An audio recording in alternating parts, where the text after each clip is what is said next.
সামনেই আসতে চলেছে মহাশিবরাত্রি। মহাদেবের ভক্তদের কাছে এটি একটি অতি পবিত্র দিন। এই দিন মহাদেবের ভক্তরা কাছের অথবা দূরের বিভিন্ন শিব মন্দিরে ভ্রমণ করে থাকেন। তাই আজকের ব্লগে তুলে ধরছি আমাদের পশ্চিমবঙ্গ রাজ্যের পূর্ব বর্ধমান জেলায় অবস্থিত 108 শিব মন্দির। এই ভ্রমণটা আমি করেছিলাম সপ্তাহান্তের একটি বিকালে। তো এখানে কিভাবে যাবেন এবং কি কি ঘুরে দেখবেন সেই তথ্য এই ব্লগে সম্পূর্ণভাবে তুলে ধরার চেষ্টা করেছি। তাই ভিডিওটি ভালো লাগলে একটি লাইক এবং কমেন্ট করার অনুরোধ রাখলাম, এবং এই ভিডিও ভালো লাগলে এই ধরনের ভিডিও ভবিষ্যতে আরো দেখবার চ্যানেলটিকে সাবস্ক্রাইব করার একটি অনুরোধ রইল। তো এই মন্দির দেখতে গেলে আপনাদের প্রথমেই পৌঁছে যেতে হবে বর্ধমান শহরে।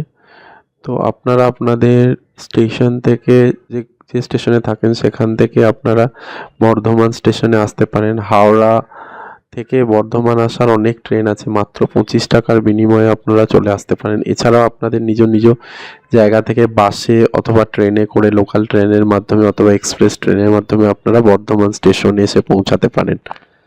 বর্ধমান স্টেশনে পৌঁছে বর্ধমান স্টেশনের 1 নম্বর প্ল্যাটফর্ম দিয়ে বাইরে বেরিয়ে আসলেই দেখতে পাবেন টোটো স্ট্যান্ড। এখানে অনেক টোটো আছে। তো এই টোটোগুলোকে আপনাদের বলতে হবে নবাবহাট 108 শিব মন্দির যাব। তো মাত্র 20 টাকার বিনিময়ে শেয়ারিং টোটো আপনারা পেয়ে যাবেন এবং টোটো করে পৌঁছে যেতে পারবেন এই নবাবহাটের 108 শিব মন্দিরে। তারপর আমরা টোটোয় চেপে বসেছিলাম এবং টোটো যথানির্ধারিতভাবে চলতে শুরু করেছিল, এবং মাঝখানের কিছু অংশে বর্ধমান শহরের যে দৃশ্যগুলি আমি রেকর্ড করেছি সেটি এই অংশে তুলে ধরছি।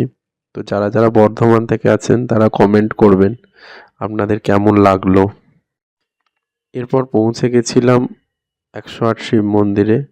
টোটো একদম মন্দিরের সামনে গেটে নামিয়ে দেয়, আপনাদেরকে নামিয়ে দেবে।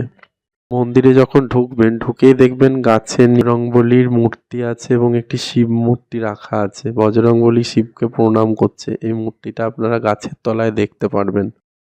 এরপর প্রথমেই যেটি বলে রাখি, এখানে সুনির্দিষ্ট পার্কিং স্পেস করা আছে বাস এবং বিভিন্ন গাড়ির জন্য। সেই পার্কিংয়ের চার্ট, যে ফ্রিজের চার্ট, সেটা আমি এই অংশে তুলে ধরছি। আপনারা যদি পার্সোনাল গাড়ি করে আসেন তাহলে এখানে রাখতে। এরপর মন্দিরে প্রবেশ করার জন্য আপনাদের টিকিট কাউন্টার দেখতে পাবেন। টিকিট কাউন্টার থেকে 2 টাকা মূল্যের টিকিট কাটতে হবে, এবং টিকিট কাউন্টারের পাশেই জুতো রাখার স্টল আছে, যেখানে 1 টাকার বিনিময়ে আপনারা জুতো রাখতে পারবেন, এবং সেখানে হাত ধোয়ার জলেরও ব্যবস্থা আছে। যেহেতু আপনারা পুজো দেবেন তো হাত ধুয়ে যাবেন। আর এখানে এই টিকিট কাউন্টারের পাশেই এখানে জুতো রাখা স্ট্যান্ড আছে, সেখানে বাথরুম। তো মন্দিরে প্রবেশের সময় আপনারা দেখতে পাবেন একটি বোর্ডে লেখা আছে 1788 খ্রিস্টাব্দে রাজ পরিবারের রানী বিষ্ণুকুমারী স্বপ্নাদেশ পাওয়ার পর এই 108টি, অ্যাকচুয়ালি 109টি শিব মন্দির প্রতিষ্ঠা করেন।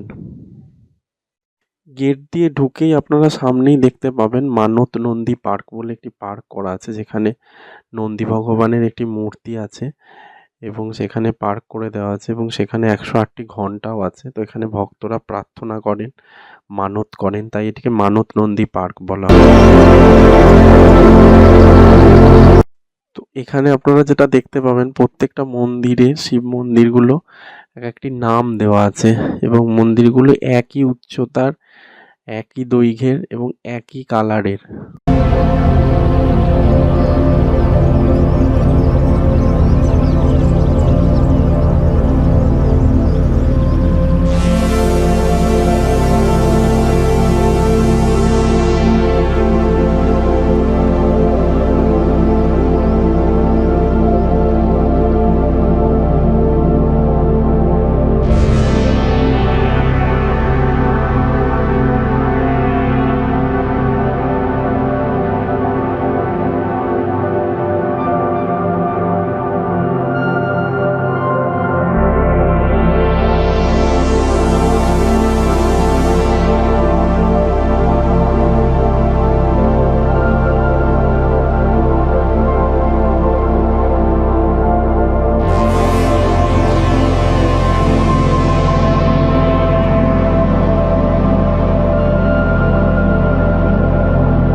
মন্দিরে ঢোকার সময়ই আপনারা দেখতে পারবেন যে একটি মাঝে জলাশয় করা আছে পুষ্করণী, এবং তার চারিদিকে মন্দিরগুলো চক্রাকারে বর্গাকার এরিয়ায় বিস্তৃত আছে।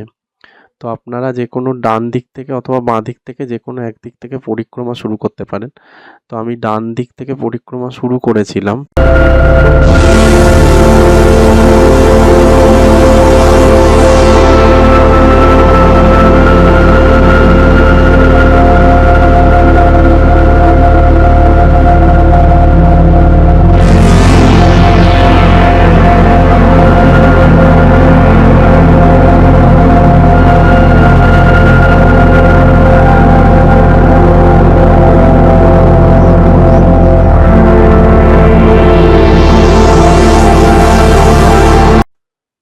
এখন যেহেতু শিবরাত্রি আসছে তাই মন্দিরগুলো রং করা হচ্ছে, তাই কিছু কিছু জায়গায় মন্দিরগুলো রং করার কাজও চলছে।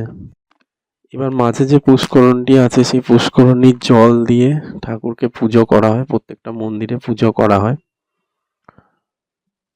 এভাবে আপনারা ধীরে ধীরে পুরো চারিদিক পরিক্রমা করবেন এবং প্রত্যেকটি মন্দির দেখবেন।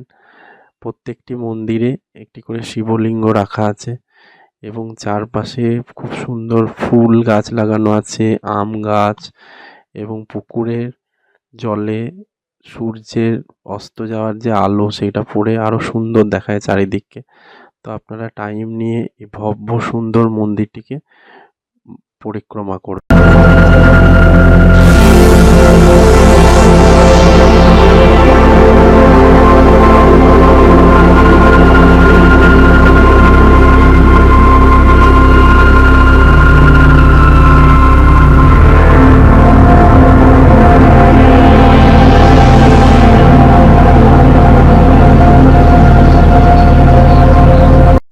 মন্দির পরিক্রমা হয়ে যাওয়ার পর আপনারা যখন বাবার বাইরে আসবেন দেখবেন সেইখানে একটি গর্ভগৃহ করে দেওয়া আছে। এখানে শিবরাত্রির সময় অনেক অনুষ্ঠান হয়, যজ্ঞ করা হয় এবং কীর্তন, শিব মহিমা প্রচার সমস্ত কিছু করা হয়। তো আপনারা সময় পেলে অথবা বর্ধমান শহরের বাসিন্দা হলে অবশ্যই শিবরাত্রির সময় এখানে আসবেন। আর একদম গেটের সামনে যে মন্দিরটি আছে সেই শিব মন্দিরটিতেই একমাত্র মালা টালা দিয়ে পুজো করা হয় এবং পূজারী সেখানে পুজোও করছিল তখন, এবং তার সামনে ধূপদানি রাখা আছে, ধূপ দেওয়ার এবং বাতি জ্বালানোর ব্যবস্থা আছে। তো এইভাবে আপনারা এই মন্দিরটি খুব সহজেই পরিদর্শন করতে পারেন। এই রিলেটেড আরও কিছু প্রশ্ন থাকলে সেটি আমাকে কমেন্ট বক্সে জানাতে পারেন। ভিডিওটি সম্পূর্ণ দেখার জন্য অসংখ্য ধন্যবাদ। চ্যানেলটিকে অবশ্যই সাবস্ক্রাইব করবেন। দেখা হবে আবার পরবর্তী ব্লগ।